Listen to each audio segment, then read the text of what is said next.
It's November 1953. A top U.S. Army scientist says something absolutely chilling to his wife. 9 days later, he's dead. But this wasn't just some personal tragedy. Oh no. This was the first tiny crack that would eventually expose one of the darkest, most terrifying secrets in American history. This man here. This is Frank Olson. He was a brilliant biochemist, an expert in biological warfare, working on America's most sensitive, most secret programs out of a place called Camp Dietrich. We're talking top of his field, a guy trusted with the nation's deadliest secrets. But one night, he comes home from a work retreat completely changed. He's paranoid, he's distant, he won't even eat. He looks at his wife, Alice, and just says those 4 cryptic words, "I've made a terrible mistake." She had absolutely no idea what he was talking about. So what was this mistake? Before his wife could get any answers, Frank was whisked away to New York City for what they called psychiatric treatment. And then, just 9 days after that retreat, he plunged 13 stories from a hotel window to his death. The government's immediate ruling? Suicide. But the real question, the one that lingered for decades, was, how did this happen? Well, the official story was a complete lie.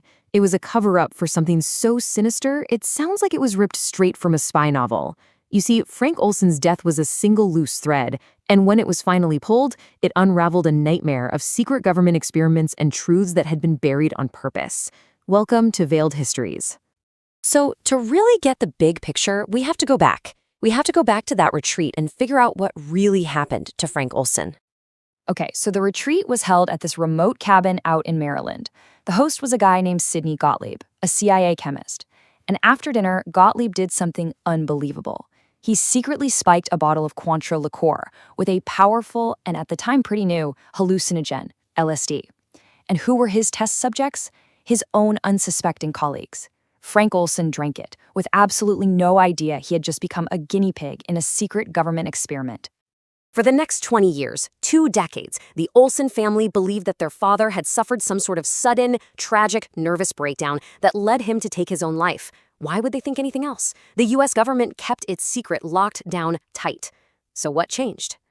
Well, it took a massive national scandal, Watergate, to finally blow the lid off of decades of secret government operations. That scandal exposed just how far the abuse of power went, and suddenly, Congress was on a mission to find out exactly what America's spy agencies had been up to behind closed doors.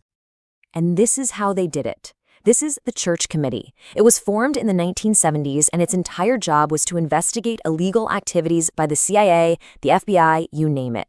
And as they started digging through documents and grilling former agents, they began to uncover these shocking truths that had been hidden from the American public for years.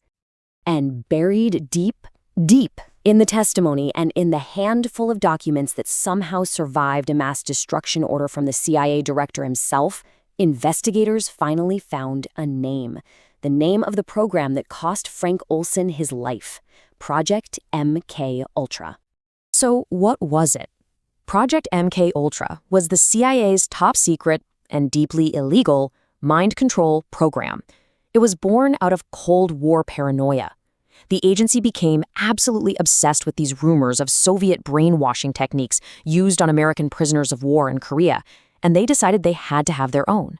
They wanted a truth serum. They wanted a way to create assassins. They wanted to control the human mind itself. And let's be clear, this wasn't just a few rogue experiments in a basement somewhere. MKUltra grew into this sprawling institutional nightmare that operated in the shadows for 2 full decades.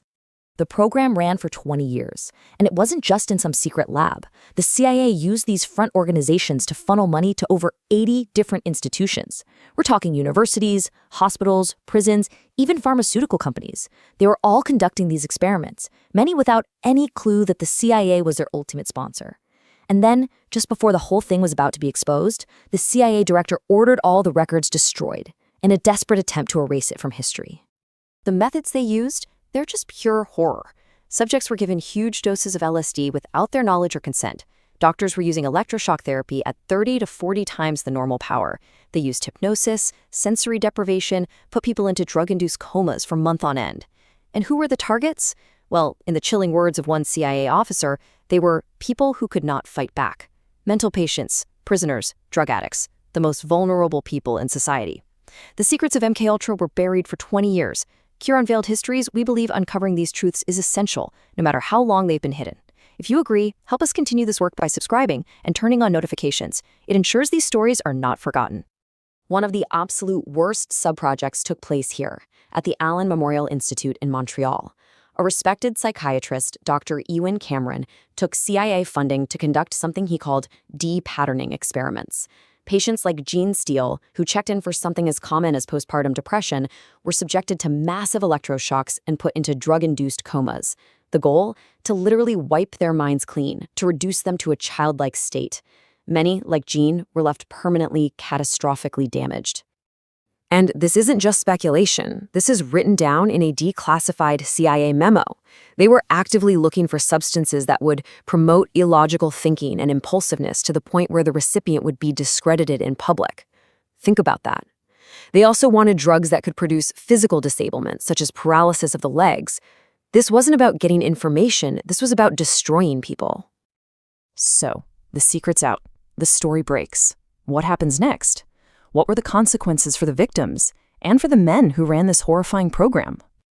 The government immediately went into damage control mode. For Frank Olson's family, that meant a formal, in-person apology from President Gerald Ford and the director of the CIA, along with a settlement. But for the Canadian victims of Dr. Cameron's experiments, that road to justice was much, much longer. Many of those families fought for decades just to get any kind of acknowledgement at all.